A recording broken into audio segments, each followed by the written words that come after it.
Selamat malam Mas Aiman. Apa kabar Mas Aiman? Tadi udah melihat secara langsung bagaimana kondisi di dalam. Kalau Mas Aiman, apa yang bisa Anda soroti pada debat pertama hari ini Mas Aiman? Atau yang paling memorable buat Mas Aiman? Kita bisa lihat ya, Mas Ganjar ya, yang paling menguasai perdebatan ini. Ya. Bahkan ini bukan saya yang mengatakan, ini data yang mengatakan bahwa ada beberapa survei, termasuk juga kita menggunakan analytical, bisa dicek juga, bahwa Mas Ganjar yang paling mendapatkan respon positif paling banyak dan paling sedikit mendapatkan respon negatif. Artinya di sini bukan hanya soal penguasaan dari materi-materi, soal hukum, hak asasi manusia, sempat tadi disebutkan juga HAM berat, penculikan, 13 orang yang masih hilang, kemudian keluarganya menanyakan di mana untuk kemudian berziarah ya.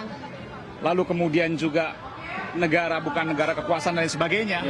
Ini bukan hanya pemahaman dari Mas Ganjar yang komprehensif yang disampaikan, tapi juga bagaimana kemudian Mas Ganjar mengaplikasikan itu dari sebelumnya.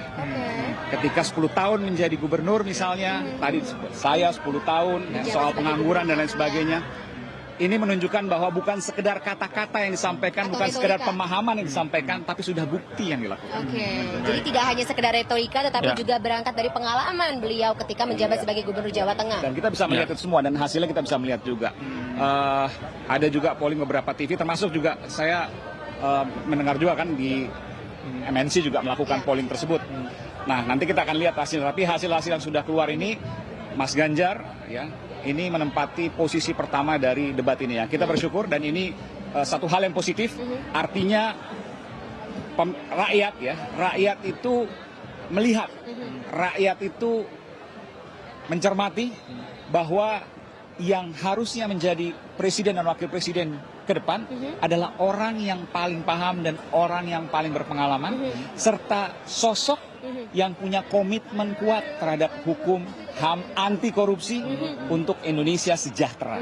Karena bagaimanapun juga anti korupsi itu penting. Kenapa? Kalau tidak, maka orang sulit makan. Sekarang orang sulit makan. Harga-harga mahal dan sebagainya. Kenapa? Karena korupsi masih banyak. Ya.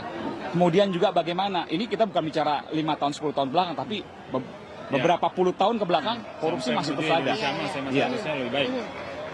Itu yang harus kita punya tantangan ya, 2045. Dan di sini Mas Ganjar punya komitmen yang luar biasa soal pemberantasan korupsi, supaya kita bisa menikmati harga-harga murah, makanan murah, sekolah tadi disebutkan juga.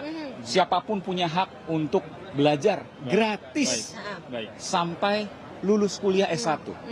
Siapapun punya hak untuk berobat gratis. Ya, bukan hanya kelas 3 aja misalnya, tapi semuanya. Bahkan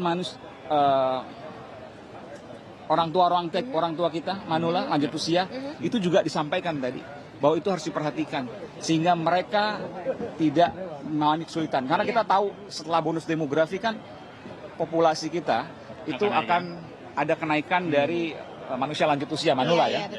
Dan itu menjadi perhatian dari Mas Ganjar, bagaimana kemudian untuk mengopeni mereka, memberikan perhatian lebih kepada mereka soal apa yang bisa diberikan secara gratis dari negara, apa yang kemudian bisa diberdayakan dari mereka, apa yang bisa kemudian diberdayakan dari masyarakat untuk kemudian bisa melakukan tadi istilahnya tindakan afirmasi pada kelompok-kelompok rentan. Terima kasih Mas Aiman atas informasinya. Dan sebenarnya masih kita ingin bahas terkait dengan bagaimana mungkin ekspektasi terutama untuk debat yang kedua nanti, tapi karena durasinya sudah habis Mas Aiman ya. Mungkin sedikit ya, Pak. Debat yang kedua saya akan menjadi pertunjukan yang lebih spektakuler dari saat ini. Karena kita tahu bahwa debat kedua adalah debat calon wakil presiden. Nah, jeng. Di mana Pak Mahfud itu macan debat, jagoan debat, dan pengalamannya luar biasa, yudikatif, eksekutif, legislatif, lengkap. Dikuasai ya. Baik, terima kasih banyak. Terima kasih. Nikmat mana lagi yang kau dustakan gitu. Jadi Pak Mahfud itu sudah semuanya sudah komplit ya. Sudah ya, kita mengucap alhamdulillah ya bahwa kita memiliki calon yang Masya Allah luar biasa. Oke, terima kasih banyak Mas Aiman, sukses.